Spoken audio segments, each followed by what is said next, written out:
참 좋은 계절이 되었습니다. 벌써 10월 달에 들어섰습니다. 10월 첫 번째 주일인데요. 여러분들은 어떤 생각을 가지고 계십니까?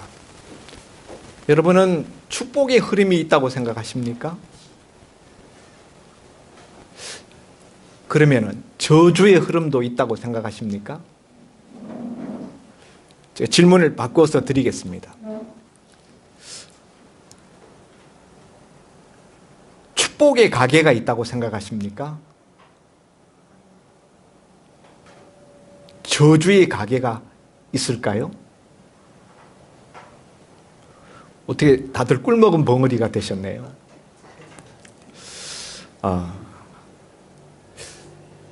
가계에 흐르는 저주를 끊으라. 이제 그런 책도 있고 그런 이야기도 여러분이 얼핏 들었을 것입니다. 가계에 흐르는 저주가 정말 있나요? 예. 여러분 나름대로 이런저런 생각들을 가지고 있을 것입니다. 오늘 우리가 읽은 이 본문을 우리가 상고하기에 앞서서 창세기 49장에 가면은 이스라엘의 족장인 야곱이 임종을 앞에 두고 자기의 12아들들을 불러 모아놓고 그들의 미래에 대해서 축복해주는 말씀이 나옵니다. 창세기는 50장까지 되어 있죠.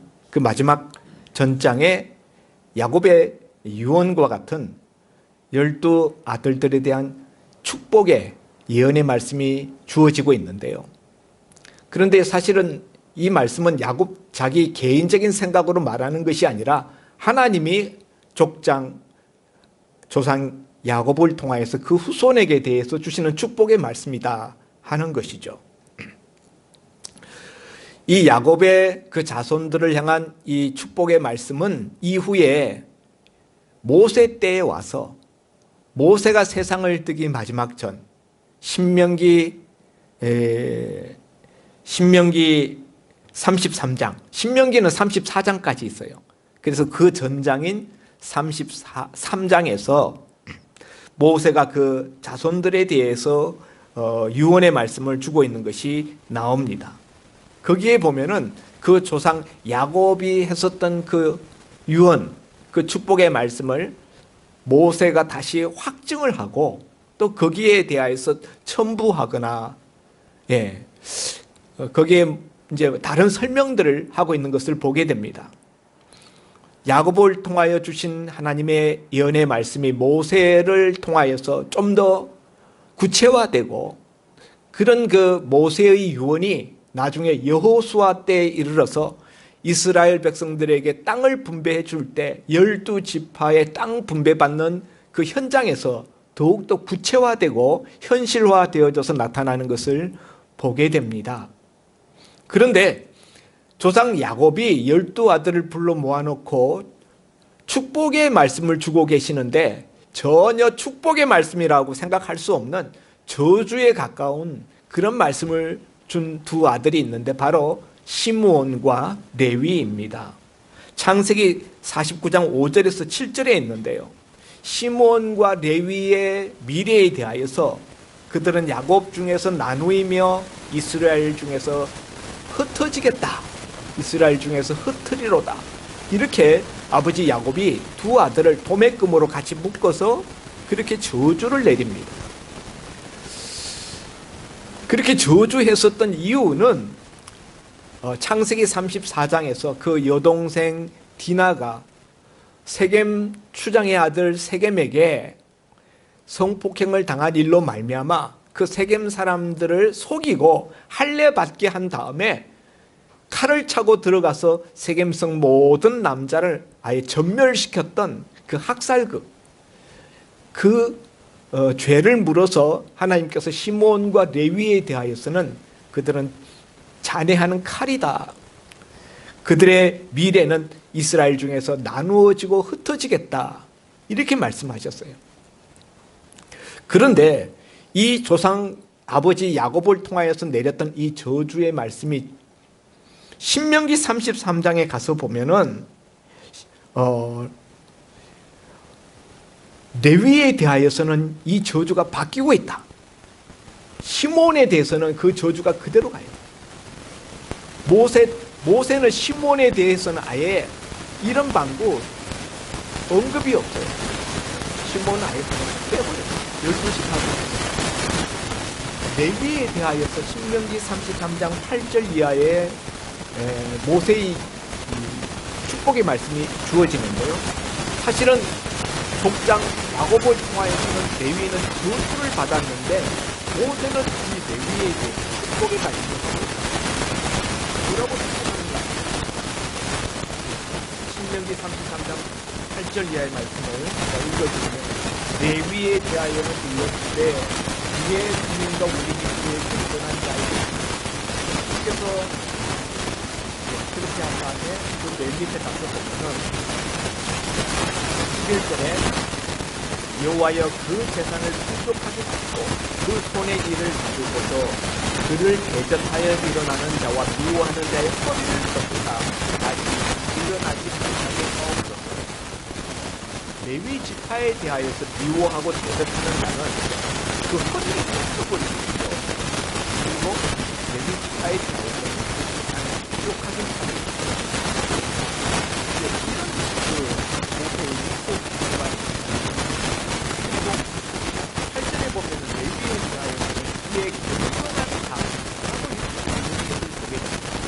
앞에 조상 야곱은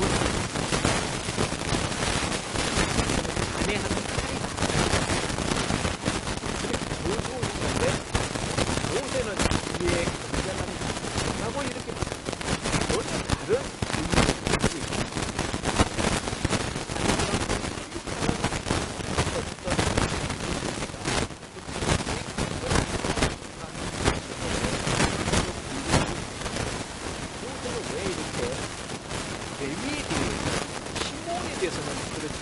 레위에 대해서는 왜 이렇게 다른 미래를 말하고 있는 것인가? 모세는 그 족장 야곱이 레위에 대해서 전수하지 않는가? 그럴 리가 없죠. 잘 알고 있죠. 그런데 왜 이렇게 정반대되는 이야기를 하는가? 모세 개인의 생각인가? 아니죠. 이 역시 하나님께서 모세를 통하여서 레위 지파에 대하여서 주신 말씀입니다.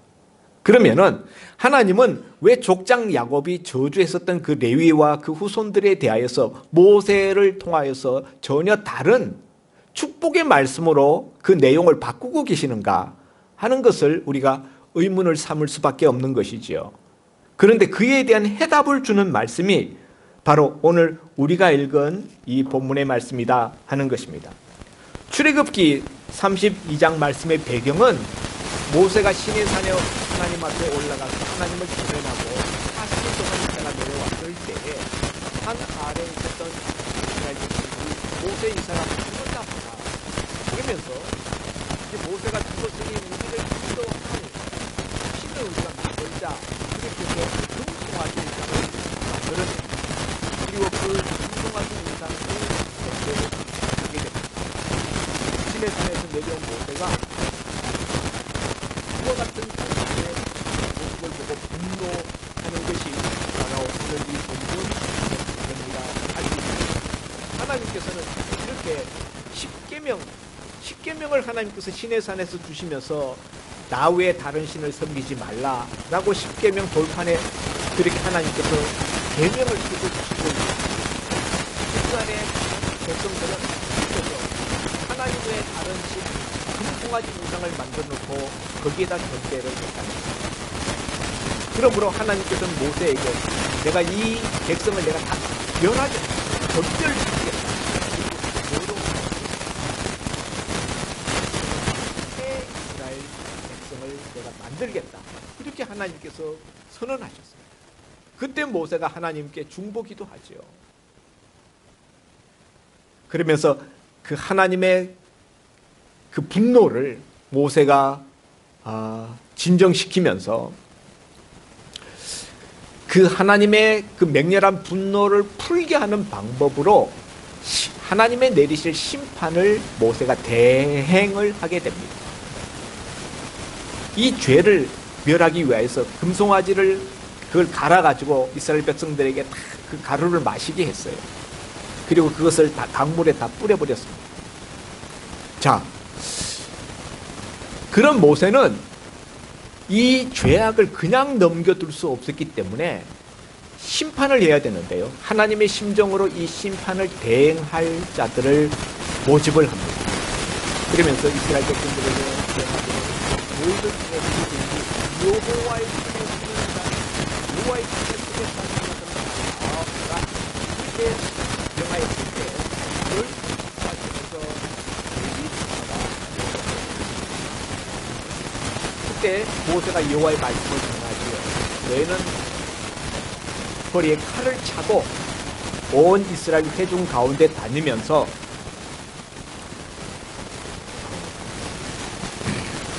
자기의 친구를 또 자기의 이웃을 자기의 형제를 죽이라 이렇게 말씀하셔요.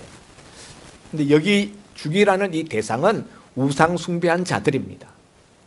우상 숭배하고 회개하지 아니하는 자들, 그런 자들을 그들이 비록 자기의 친구일지라도 자기 이웃일지라도 심지어 자기의 형제일지라도 그들을 도륙하라 하는 것입니다. 얼핏 보면은 굉장히 잔인한 것 같죠. 하나님 굉장히 자기 형제를 어떻게 죽이라 그러느냐. 그러나 우리가 앞서 하나님이 이스라엘 백성 전체를 다 멸하실 작정을 하셨다는 것을 생각하면 이건 약합니다. 이렇게 해서 이스라엘 레위 지파가 칼을 차고 온 회중을 자들을 도륙하였는데 그날 희생된 자가 3,000명 가량이었다고 말합니다. 예. 전멸당할 뻔했었던 그 위기를 레위 지파가 하나님의 심판 대행자가 되어서 이스라엘 가운데 우상 숭배자 3,000명을 도륙함으로 말미암아 하나님의 진노가 이스라엘 중에서 그치게 됩니다. 바로 이와 같은 일을 레위 지파가 하고 난 다음에 모세가 29절에 이렇게 이야기합니다. 모세가 이르되 각 사람이 자기의 아들과 자기의 형제를 쳤으니 오늘 여호와께 헌신하게 되었느니라. 그가 오늘 너희에게 복을 내리시리라. 여러분 앞에 보면은 모세가 이 레위 지파에게 명할 때 너희는 이스라엘 회중 가운데 다니면서 그 형제를 또 자기 친구를 자기 이웃을 죽이라 했는데 나중에 모세가 이와 같이 3,000명을 도륙한 레위 지파에 대해서 말할 때 뭐라고 이야기하는가 하면은 각 사람이 자기의 아들과 자기의 형제를 쳤다. 앞에 모세가 말하지 않은 부분이 나와요. 아들. 모세가 앞에 아들을 죽이라고는 이야기 안 했는데 형제를 죽이라 했는데 이 레위 지파는 자기의 아들조차도 우상 숭배한 자들을 하나님의 심판의 심정을 가지고 그래서 모세가 이렇게 이야기합니다. 오늘 너희가 여호와께 헌신하게 되었다. 그러므로 우리가 오늘 복을 여기서 레위 지파에게 하나님이 복을 내리시겠다는 이야기를 지금 모세가 처음으로 하고 있습니다. 이제까지 레위 지파에게는 하나님의 정말 조상 야곱을 통하여서 이들은 아들이며 이스라엘 중에서 라는 죄의 말씀은 레위 지파에게 남아있었는데 오늘 새로운 하나님의 말씀이 레위 지파에게 임하였는데 그들이 여호와께 복을 받게 될 것이다. 이유는 너희가 오늘 여호와께 헌신하였기 때문에 너희가 오늘 여호와께 헌신되었기 때문에 너희에게 복을 내리시다. 이렇게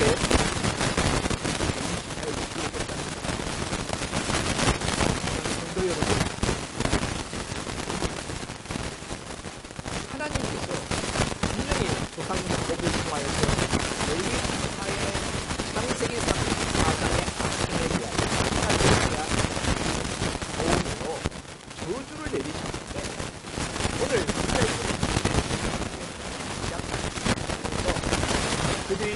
여호와께 헌신하였기 때문에 그들의 기회와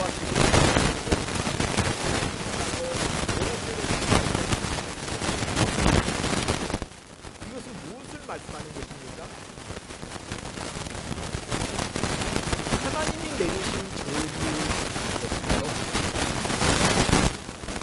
당사자들이 어떻게 사느냐, 어떻게 행동하느냐에 따라서 하나님은 그 저주를 바꾸시기도 한다.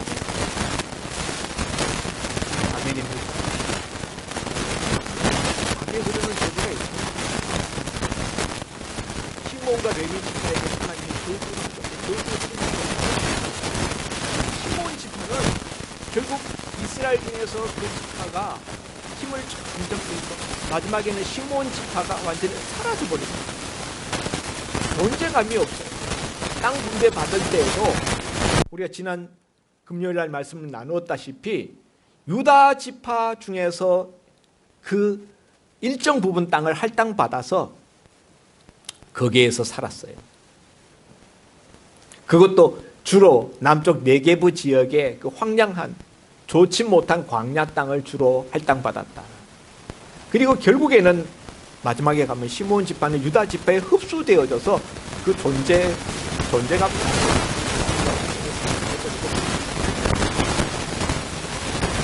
레위 지파는 어떻게 됩니까? 레위 지파 가운데 제사가 아론의 제사장이 되고 그들은 성전에서 제사 드리고 하나님의 앞에 섬기는 자들이 되었으며 그들을 보좌하는 자들로서 레위인들이 이 아론의 제사장 이들을 보좌하는 그런 것을 우리가 보지 않습니까? 하나님의 거룩한 사역의 부르심을 받아서 하나님이 특별히 레위 지파에 대하여서는 그들은 내 것이라 이렇게 이야기하실 정도로 온 이스라엘 가운데서 탁월한 존재감, 영적인 그 존재감에 있어서 누구도 추종을 불허하는 그런 위치를 가지게 되었다는 사실입니다. 레위 지파.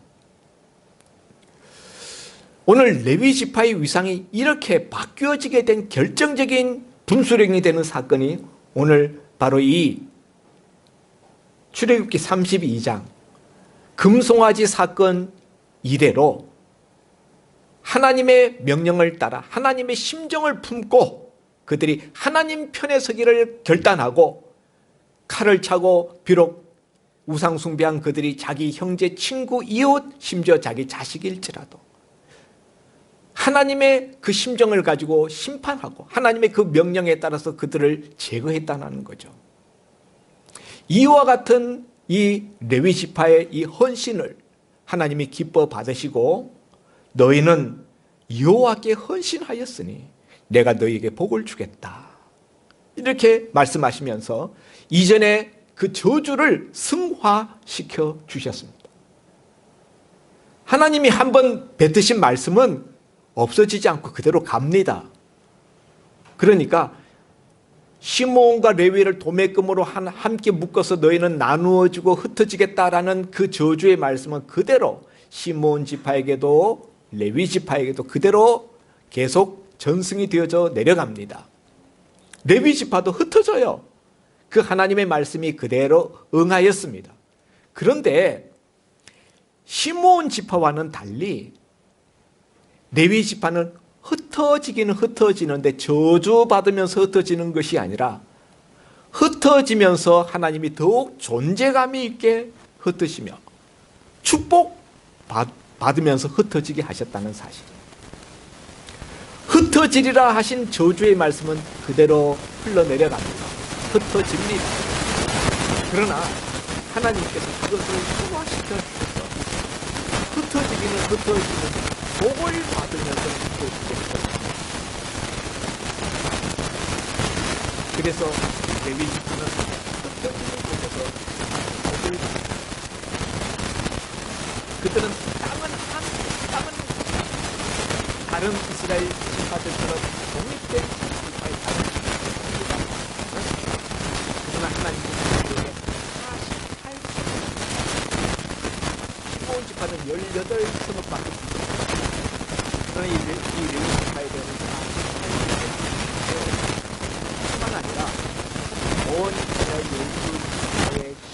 원조를 다 모아서 레위 지파에게 주어서 비록 땅을 분배받지 못했다 할지라도 그들이 먹고 사는 데 없도록 하나님께서 풍족하게 하셨다는 사실이죠.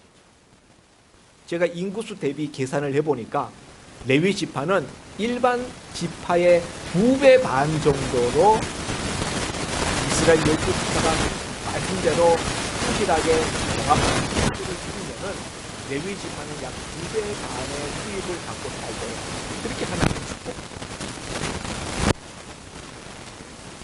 그러니까 흩어졌지만은 그것이 저주받은 그런 모습이 아니라 흩어진 곳에서 더욱 하나님의 복을 받고 존재감이 있게 하셨습니다. 레위 지파는 하나님이 특별히 흩어진 곳곳마다에서 이스라엘 백성들에게 하나님의 말씀을 그들에게 교육시키는 율법을 이스라엘 백성들이 어디서 누구에게서 하나님의 율법의 말씀을 모르겠습니다. 예루살렘에 와서 배울 수도 없잖아요. 사방 전국 각지로 흩어져 그 전국 각지로 레위 지파를 다 뿌리듯이 흩으셔서 이 레위 지파를 통하여서 이스라엘 백성들이 하나님의 말씀을 율법을 배우도록 하시는 교육자로 삼으셨다는 거죠. 그리고 흩어진 곳곳에서 백성들을 위한 제사를 참여하는 제사자로 세워주셨다. 그렇게 해서 이 이스라엘 백성들을 하나님 앞으로 인도하는 영적인 하나님의 일꾼으로 하나님의 종으로 이 레위 지파 사람들을 세우셨다는 사실이에요. 자기들 자신만 복을 받은 것이 아니라 이스라엘 12지파의 백성들을 복주는 그들이 복의 길로 나가게 하는 데 있어서 요긴하게 사용하는 하나님의 일꾼으로 이들을 세워주셨다.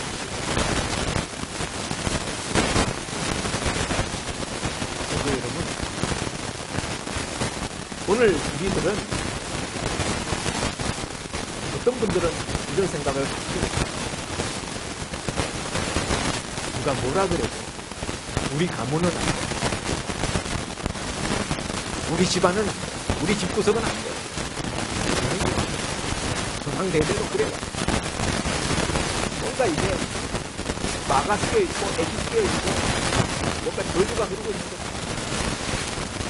그런 생각을 가지면 전형적인 그런 문제입니다.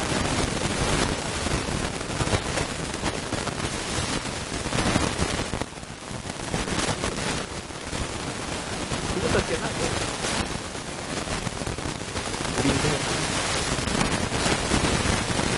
그냥 체념하고 견디면서 믿는 사람들 중에서도 이런 생각을 가지는 사람들이 어떤 젊은이들. 근데 여러분, 성경은 우리에게 뭐라고 말합니까? 하나님이 내리신 저주가 있다. 그 당사자가 본인이 어떻게 하나님 앞에 순종하고 어떻게 살고 어떻게 순종하느냐에 따라서 하나님이 그 문제를 얼마든지 바꿔주실 수 있다는 사실을 레위 지파를 통하여 보여주고 계신다는 사실. 아멘입니다. 시므온 지파처럼 하나님이 저주 내리신 것을 가지고 뭐 이미 우리는 저주받은 지파이니 어쩔 수 없다. 그러면서 계속 더 죄를 쌓으면서 더 저주를 가속화시키면서 사는 사람들도 있어요. 그런가 하면 레위 지파처럼 하나님이 비록 우리에게 저주를 내리셨을지라도 나는 그 하나님 앞에 헌신하고 나는 그 하나님 편이 되어서 하나님의 말씀에 죽기를 각오하고 헌신하면서 나는 살 거야. 이런 의식을 가지고 이런 삶의 태도를 가지고 하나님이 주신 저주조차도 승화시키고 바꾸어서 사는 운명을 바꾸는 이들도 있다는 사실이에요. 성도 여러분, 우리가 시므온 지파처럼 될 것인가 아니면 레위 지파처럼 될 것인가 하는 것은 전적으로 우리의 선택과 우리의 결단에 달려 있다 하는 사실입니다. 어떻게 살아야 되겠습니까? 오늘 레위 지파의 운명을 바꾼 그 이유는 그들이 하나님 편에 서기를 결단하고 하나님의 심정을 마음에 품고 하나님의 뜻을 마음에 품고 그 하나님의 말씀대로 죽기를 각오하고 자기 생명을 걸고 그 말씀을 실천에 옮긴 것이, 이런 하나님께 대한 헌신이 이들의 운명을 바꾸게 했다는 사실입니다.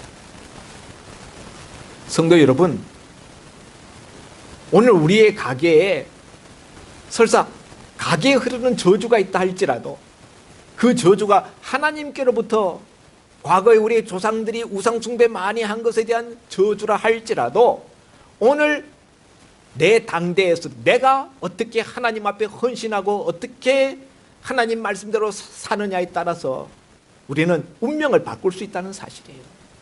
저주를 축복으로 바꿀 수 있다는 사실입니다. 믿으시면 아멘. 그러면 여러분, 오늘 우리는 우리 자신을 돌아볼 필요가 있습니다.